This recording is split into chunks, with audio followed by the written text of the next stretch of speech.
You're watching the Sporting Time Show with host Doug Thompson. Sponsored by Jewelry Barn and Pawn Shop. Good evening and welcome to the Sporting Time Show. Happy Saturday night. Doug Thompson here with co-host of this show, Taryn Johnson. Taryn, man, we have been basketball.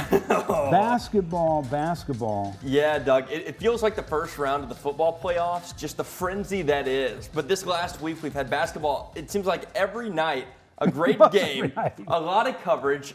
Man, it's been a blast. This is what you live for. The guys concluded earlier this week, and the girls' fourth region tournament is in the semifinals. Of course, when you and I did the show, taped the show, we delayed it, but we couldn't delay it anymore to get the girls' finals and semis in. But let's talk about the boys' basketball tournament for a second. I mean, the fourth region, you and I talked all season long about Bowling Green being at a different level. They were playing great basketball all season long, but they got everybody's best. Man, they sure did, Doug. And I don't necessarily think that we saw Bowling Green's absolute best game. Like, I don't think that we have seen that yet. Yeah. But they've been playing very well. I'll say that. But yeah, Doug, they got pushed, challenged. It seems like by every team that they played throughout the region tournament. I mean, they did get everybody's best, but they rebounded, and they were able to close out games very well. And that's what I'm most impressed about this Bowling Green Purples team, Doug. You know, they've been able to close out games, and when it really comes down to crunch time, they can flip the switch, turn it on, and end these games. Well, they have the inside game. They can do the perimeter game. They can do whatever they want to do. They've got the length. They've got the speed. Man, they are so versatile. Yeah, exactly. And but let's look back. The first game that they had against Clinton County, they come into Bowling Green. Of course, all opening round fourth region games were at the district champions venue. And, Clinton County is Clinton County. Yeah. They are going to leave it on the court, and they did. Yeah, Doug. We were there on the baseline, watching the game, shooting the game together. Clinton County, mad respect, mad props to Clinton County. They played so tough. They played a fantastic game, and ultimately just didn't have enough at the end. In the fourth quarter, Bowling Green was able to close it out and win by 16, which that score was not indicative of how close that game was, how well contested it was, Doug. But Clinton County played their rear ends off, and credit to Coach Messer's team. He coached a heck of a game. That was a really fun game to watch. The atmosphere was unbelievable. It was fantastic. Of course, Clinton County All-A finals this year. Great season. One of the standout players on that team is Blake Melton. He's just a junior. We get to see him next year. He's got the fastest three-point release I have ever seen in my life. He does. And he makes them. Some of the threes he took, Doug, I was like, oh, no. Oh, yeah. Like the shots were not great shots, but he makes them. You're right, and that's all that matters. And another highlight, you got to look at Coach Quarles out of Russellville. His first year, the team, he did a great job coaching, but he defeats a Logan County team. Mm-hmm. He gets out of the 13th district, gets a shot in the fourth region, and only loses to ACS, a very good team, by 5 points. So congratulations to him. Yeah. Obviously, he's made an impact on that program right out of the gate. Hey, a lot of positive momentum going forward into a second season next year. Phenomenal first year, though. Taryn, as you look at one of the teams coming back next year that I'm very excited about is that Greenwood Gator team. Aaron Brown, Cade Stennett. I mean, two players that are just standout offensive players. They have a lot of options on offense, Doug. Cade Stennett, obviously 31 points against Barron County. That speaks for itself. He had a phenomenal game. But in the region final, Bowling Green zeroes in on him. And Aaron Brown, as you just mentioned, is able to pick up the mantle, score 22. I am really, really excited to see them play next year because they're going to have a heck of a squad. Yeah, and Cade has to look at it as a huge compliment. Absolutely. That Bowling Green gave him. Because you can't say, well, he scores 31 the night before and he comes back and whatever he scored, he didn't score 31.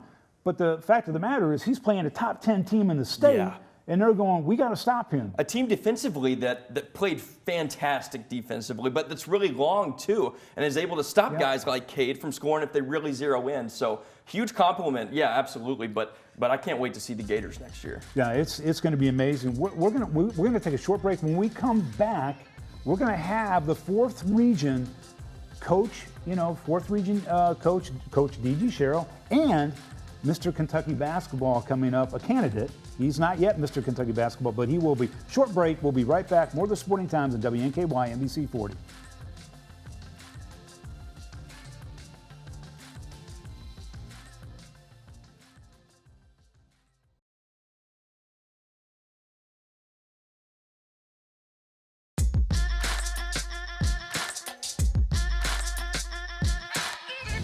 Welcome back. Well, we just concluded the 4th Region Boys Basketball Tournament, and it is the Bowling Green Purples headed back to Rupp Arena with head coach D.G. Cheryl. He joins us now on the show. Coach, welcome to the show.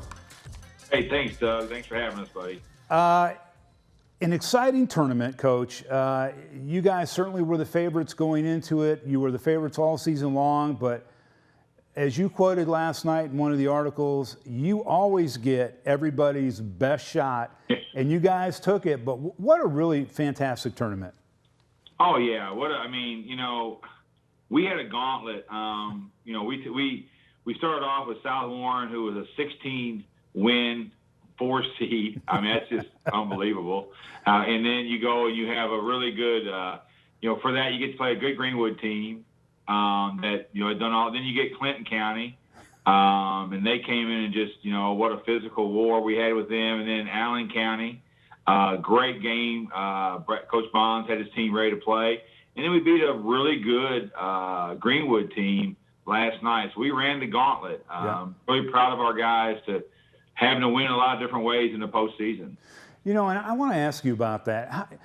You won the state 2017, and you took a couple years off. You come back this season, and you reacquaint yourself. Yes, you weren't coaching, but I saw you at all the games when you weren't the head coach. How much, or I don't know if it's fun, but how interesting is it to be able to take the pieces like, chess and navigate these players like Flannery and Isaiah and change the game plan and know that you've got guys that you can alter and really alter a game? Well, I mean, you saw it last night. Greenwood made some adjustments in how they were guarding us. We knew they would have something, but you don't know sometimes till you get there. Yeah. And so, we were one of 15, 16, whatever it was from three-point line. And so that usually is a strength of ours. It wasn't. So we had to play through some interior touches more. We had to try to get out and transition more. We had to win differently. And I mean, you try not to get wrapped up in what final scores are during the regular season because everything changes when you're in that one and done tournament and things get more meaningful. And so, you have to, we talk to our guys all the time about just allow us to make some adjustments, just allow us to tweak things along the way. And they've been great about that. Last night you had, Turner and Isaiah having to take some back seats to some guys, and they did it very willingly because at the end of the day, it really the only stat that matters is the final score. And so this has been a great group to coach at this point. They're 23-2 for a reason. They've allowed us to coach them. They've allowed us to tweak how we do things. Trace was starting all year long and then goes to the bench. Well, he's come in and provides us real energy. Connor Cooper's been a starter, most of his life, and he comes in now as our energy guy to really make plays. And I don't know if he doesn't make a few of those real hustle winning plays in the first half, I don't know that we win the game. Or we're up 8.5. It could have been a 3 or 4 point margin, which makes the game very differently in the third quarter. Coach, at the conclusion of that game last night, you win the region. The celebration, though, your guys didn't overlook anybody in this region tournament, but the celebration, and I don't know if it was just knowing that you're going back to Rupp, knowing that you had fans there, knowing that you made it, you got to play basketball, but just kind of talk about that celebration at the end. It was so sincere. Yeah.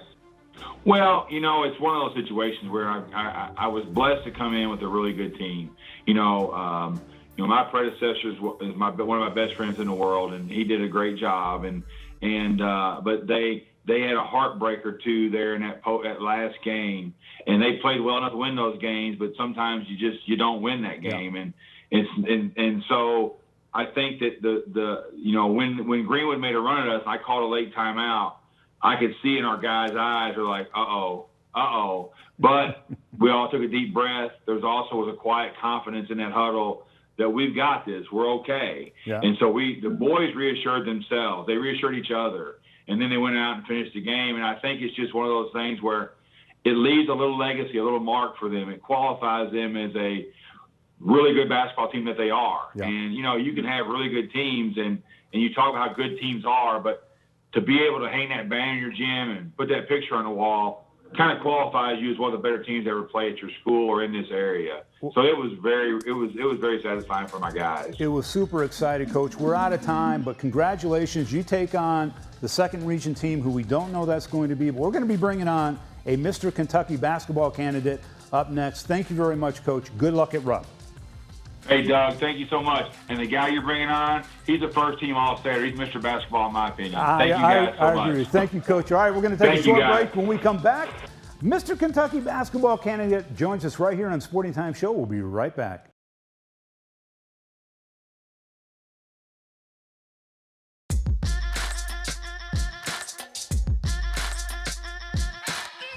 Welcome back. Well, he led his team in scoring. He leads his team in rebounds. He shoots 62% from the field. He was the 4th Region Tournament MVP. He is the 4th Region Player of the Year.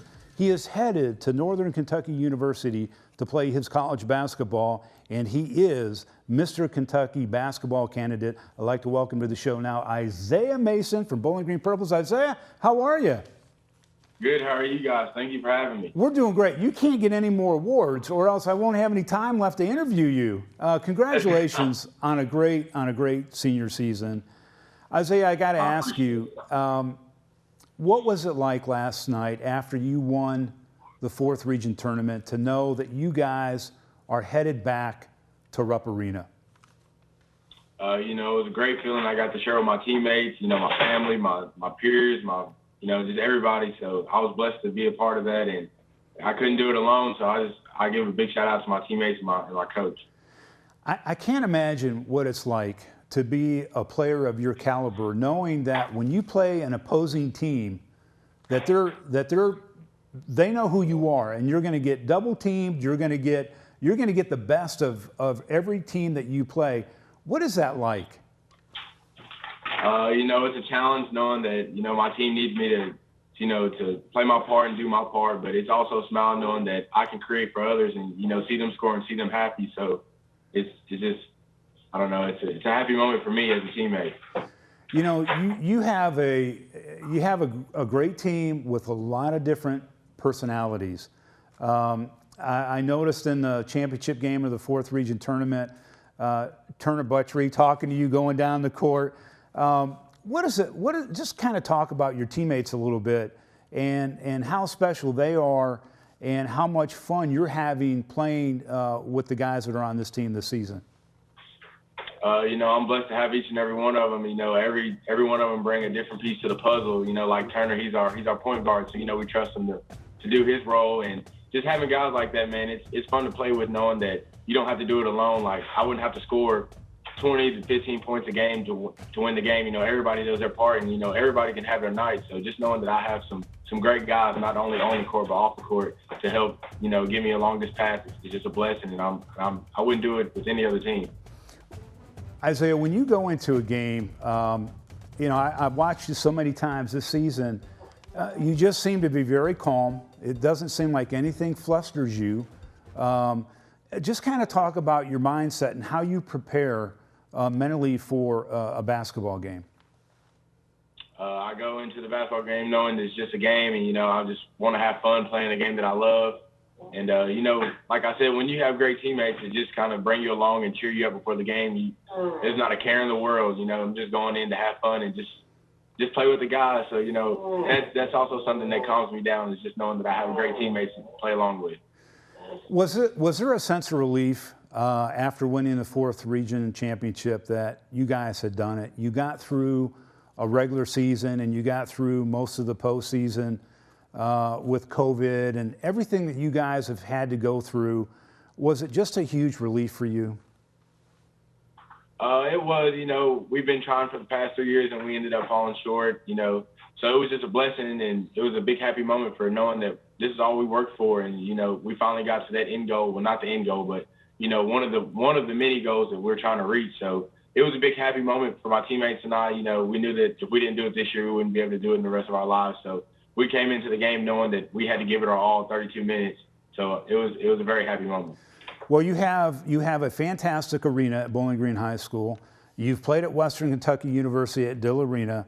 Now you're going to Rupp. How much are you looking forward to going to Rupp and playing at Rupp Arena? Well, Kentucky was my childhood team, so I know my family's proud, and my peers are proud that we're getting to go into Rupp. So I know it's a big stage, and I'll probably be a little nervous at first, going into the first time that I'm ever playing there. But I'm excited, man. I'm a big Kentucky fan, so I'm excited to get to play on the floor. Well, I'm sure you're going to have some Northern Kentucky University fans there as well. Isaiah, we're proud of you. You are as great off the court as you are on the court, a great ambassador for all student athletes. Congratulations. And, we look forward to watching you or listening to you when you get up to Northern Kentucky University. And also good luck at Rupp Arena. It's going to be a lot of fun. Thank you, guys. It wouldn't be possible without all of you. Well, thank you very, very much, Isaiah. We're going to take a short break. When we come back, Taryn Johnson and I wrap things up right here on the Sporting Time Show on WNKY, NBC 40. We'll be right back.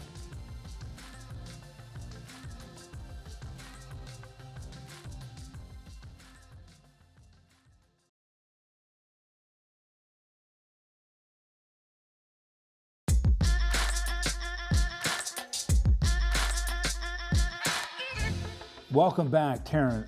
Isaiah Mason. What just a quality young man, a great basketball player. But you talk to anybody, and we get to spend some time with him, post interviews and things like that. But they just say he's tremendous, and he is. Man, a fantastic basketball player, but an even better young man, as you just mentioned, Doug. And that's the highest compliment in my eyes. That's the highest compliment that I could give someone. But Isaiah Mason, man, talk about a basketball player. He's cool. He can ball. Yeah, he's a cool customer. I mean, he just does not get flustered. Yeah. And somehow, Doug, I was noticing this in the Region 4 championship game. He doesn't have to have the ball move through him. Obviously, that's Turner Buttrey, but somehow, some way, he is always there for an offensive rebound and putback. It seems like when the team needs it most. Yeah, I mean, he just finds a way to get to the ball. He leads the team in rebounds and scoring. I mean, he does it all. I hope he gets Mr. Kentucky basketball. Me too. If he doesn't, that doesn't validate him. I mean, he's already validated. I mean, he's going to a Division I program, great basketball player, but he deserves Mr. Kentucky basketball. Now, a couple of shout-outs we have to give. Brandon Brockman, he is the head coach at Metcalfe County Boys. He was named the boys' 4th Region Coach of the Year. Had a great season. Congratulations to him. 16th District. He pulls down that honor. And that's kind of cool, right? Yeah, absolutely. That's awesome, Doug. And, their journey ends in the first round of the region tournament. But, like with Isaiah Mason and Mr. Kentucky basketball, that does not invalidate him at all. Still a fantastic season and well-deserved. Yeah, and then the official of the year, the referee of the year, is Larry Hammer. Great, great guy. I mean, I've watched him officiate for years now. You see a photo of him right there getting a nice little plaque from Jason Esters, Warren Central's athletic director. But congratulations to him. They deserve it. That is a job that I've always said you only get 50% acceptance, right? Oh, man. Because if you make a call, the other team is not going to like it. Over time, you have a 0% approval rating. At some point in time, you're going to be the bad guy. At some of these region games at Diddle, Doug, I was hearing the crowd chant, ref you something, whenever they made a call against their team, and I was like, man, I could not be an official. I could not be a referee for basketball because I would not be able to handle that, man. I'd be like, hey, come on, guys. Yeah, yeah. You have to have a certain ability to tone that out. Very much so. Look, you got coaches in your ear all the time, right? Yeah, absolutely. But you have that T that you have in your back pocket that you can use at any time. And I don't think I've never seen Larry throw out a T before. Yeah, I don't think that I have either. Yeah. I mean, so anyway, congratulations, Larry Hammer, for that great honor. Now, moving on to the girls' region real quick. Yeah, I don't like making predictions, but because of the timing, let's go ahead. And of course, it just started when we taped the show, so we have no idea who's in the semifinals. Yeah. But I think that Barron County and Greenwood, I think the Greenwood-Metcalfe County girls game is going to be a close one, but I think we're going to see Barron County Greenwood in the semifinals. I agree, Doug, and I think that this really comes down with Barron County and Bowling Green being on opposite sides of the bracket. Yeah. It seems like we are just moving towards that title game in the Region 4 championship. But I agree with you as far as the Barron County, Metcalfe, or Greenwood. You said Greenwood? Yeah. Yeah, Greenwood. I agree with you there. And in the lower bracket, Bowling Green, I think, continues to roll. Franklin Simpson will host Glasgow, but during the regular season, Glasgow really handed it to the Lady Cats. They're playing much better, but I don't know. We'll see how that goes. But I have Glasgow moving on. Yeah, same here. Actually, no, I have Franklin Simpson. I think Is Franklin that Simpson right? gets their shot of redemption. Yeah, Wow. They're playing at home. Yeah, I like that. I do. I do like think that. so. I like that. I'm going to write that down. Taryn goes against Doug on TV. All it takes exposed Yes, right here. nice. I like that move. In the championship, though, I think we both agree that it's probably going to be Greenwood and Bowling Green. I might be wrong. It could be Barron County and Bowling Green, but either way, if it is Greenwood, Bowling Green, that is going to be a fantastic championship game. Either way, it's going to be a fantastic championship game. I cannot wait to see how the Lady Purples play in this region tournament, Doug. We've talked all year long about, they're getting players back in March, at the end of February and March, and they've gotten them back, and now it's time. Now it's time to see what they do. It's going to be an incredible environment, and if you can't make it, you can always watch the tournament at stfanclub.com/live or download the Sporting Times app on Roku and Amazon Fire TV. Watch the games on your big screen TV. And lastly, Taryn, the most important thing, happy birthday to my little grandson, turns 1. There he is. He's beautiful. James Douglas, happy birthday. Papa loves you. And we'll see you all next week. Take care and have a great week. For Doug Thompson, Taryn Johnson, good night.